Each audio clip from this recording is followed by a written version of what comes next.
Hey, Laboto, how far now? What did you do for math? What did you do for math? What did you do?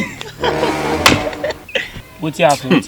This morning, I say I go eat for that one place for front. Now I enter there, I say, I agree them. Now she say that they cook beans. That's okay, man, just sit down small. Maybe the beans done, I feel eat small because I know they too hungry.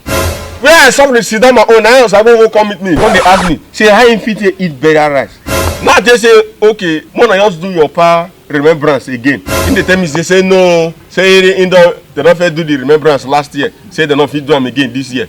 Now say okay, if you eat better rice, when I just do your mama burial in advance. Then you blow me for matter. I will say me do mama burial in advance. That one award. I be I just about ask my collection from Majari.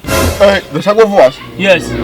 You just help me tell sister, say me give you my beans for nylon. You know I just do bad bread for this man store to eat them. I know they too hungry like that. Now food go kill you.